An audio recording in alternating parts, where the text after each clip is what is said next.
विपक्षी गठबंधन इंडिया की आज चौथी अहम बैठक दिल्ली में हो रही 2024 के लोकसभा चुनाव की तैयारियों को देखते हुए ये बैठक महत्वपूर्ण मानी जा रही है। ये बैठक दोपहर 3 बजे शुरू होगी। बैठक में शामिल होने के लिए विपक्ष के ज्यादातर दिग्गज नेता जो हैं वो दिल्ली पहुंचे। माना यह जा रहा है कि आज सीटों के बंटवारे पर अहम चर्चा होगी। 2024 में क्या सभी विपक्षी दल एक साथ साझा प्रचार अभियान छेड़ सकते हैं, इस पर भी चर्चा होने की संभावना है। इसके अलावा गठबंधन का दफ्तर या सचिवालय कहां होगा, गठबंधन का संयोजक कौन होगा, गठबंधन का लोगो, झंडा क्या होगा, इस पर भी चर्चा होगी। इंडिया गठबंधन की बैठक में इस बार 15 दल शामिल हो रहे हैं। कांग्रेस की ओर से मल्लिकार्जुन खड़गे, सोनिया गांधी, राहुल गांधी, समाजवादी पार्टी से अखिलेश यादव, आरजेडी से लालू यादव, तेजस्वी यादव, जेडीयू से नीतीश कुमार, आप संयोजक अरविंद केजरीवाल, डीएमके से एमके स्टालिन, शिवसेना से उद्धव ठाकरे, नेशनल कॉन्फ्रेंस से फारूक अब्दुल्ला, पीडीपी से महबूबा मुफ्ती, जेएमएम से हेमंत सोरेन, आरएलडी से जयंत चौधरी, सीपीआईएम सीताराम येचुरी, सीपीआई से डी राजा इस बैठक में शामिल होने वाले हैं।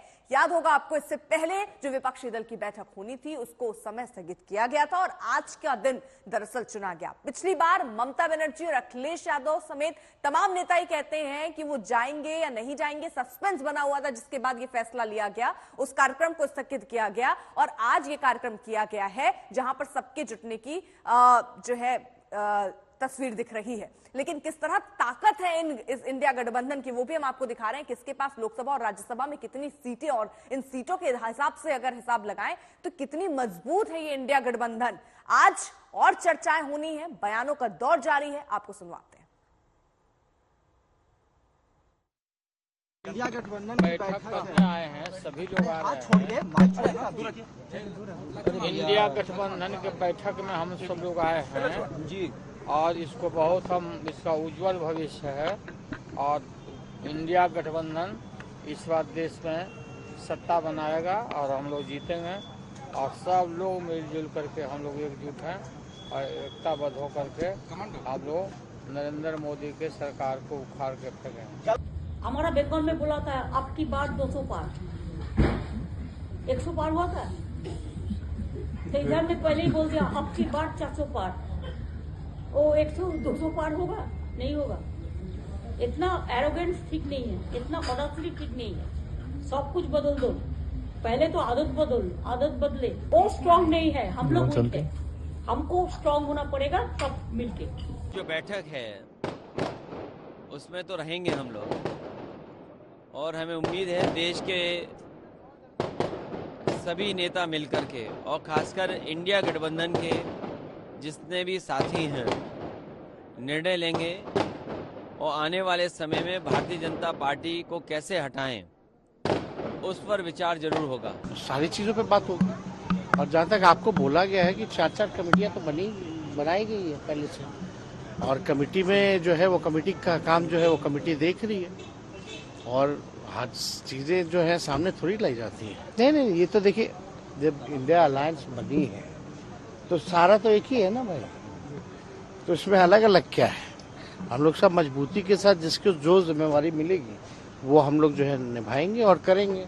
लेकिन रीजनल्स पार्टी जो है अपने क्षेत्रों में तो स्ट्रांग है ही, वहाँ आप देख लीजिएगा जहाँ भी रीजनल्स पार्टी वहाँ भाजपा है ही नहीं, तो मजबूती के साथ most of the regionals party are with the India alliance. और आज दरअसल महत्वपूर्ण बैठक इसलिए भी मानी जा रही है क्योंकि सीट शेयरिंग पर यहां पर चर्चा होगी। क्या कोई नाम भी सामने आ सकता है, क्योंकि हर बार ऐसा देखा गया जेडीयू की तरफ से पोस्टर बैनर जो है वो लगा दिए जाते हैं और ये कह दिया जाता है कि नीतीश कुमार चेहरा होने चाहिए। पीयूष मिश्रा हमारे साथ, हमारे सहयोगी इस वक्त जुड़ चुके हैं अपडेट के साथ। पीयूष, इस गठबंधन मीटिंग जो आज हो रही है इंडिया गठबंधन की, इसमें कौन कौन से प्रमुख मुद्दे होंगे जो उठेंगे और उसको लेकर अब कैसी सियासत? जी अर्पिता, सबसे बड़ा मुद्दा जो आज की बैठक में उठने वाला है वो ये कि कौन वो कॉमन कैंडिडेट होगा बीजेपी के हर कैंडिडेट के खिलाफ, क्योंकि इस चीज की मांग इंडिया गठबंधन के जो प्रमुख चेहरे हैं वो करते रहे हैं, चाहे अरविंद केजरीवाल हो, चाहे ममता बनर्जी हो, चाहे अखिलेश यादव हो। ये कहते रहे हैं कि अगर सीट शेयरिंग होती है तो सबसे पहले ये तय किया जाए कि बीजेपी के खिलाफ एक कॉमन कैंडिडेट इंडिया गठबंधन का हो। साथ ही साथ इस बात पर भी चर्चा हो सकती है कि कौन जो है लीड करे अलायंस को। अब तक जो है नीतीश कुमार के कई ऐसे जो समर्थक है वो कहते रहे कि नीतीश कुमार को चेहरा बनाया जाए, ममता बनर्जी के समर्थक है वो ये मांग करें कि ममता बनर्जी को चेहरा बनाया जाए, लेकिन अभी तक इस चीज पर कोई क्लैरिटी निकल के सामने नहीं आई कि कौन चेहरा होगा। हालांकि कल ममता बनर्जी ने एक बड़ा बयान दिया था, उसमें उन्होंने ये कहा था कि चेहरा जो है वो 2024 के चुनाव के बाद ही तय होगा। ये बैठक कई मायनों में बहुत महत्वपूर्ण है, क्योंकि हमने जिस तरह से मनमुटाव इंडिया गठबंधन के नेताओं के बीच में देखा और बीजेपी की जिस तरह से जीत 3 बड़े हिंदी पट्टी राज्यों में हुई है, उसके बाद ये बैठक का बहुत महत्वपूर्ण है। इस बैठक में ममता बनर्जी, उद्धव ठाकरे, अरविंद केजरीवाल, अखिलेश यादव और कई बड़े चेहरे जो हैं वो शामिल होने वाले हैं।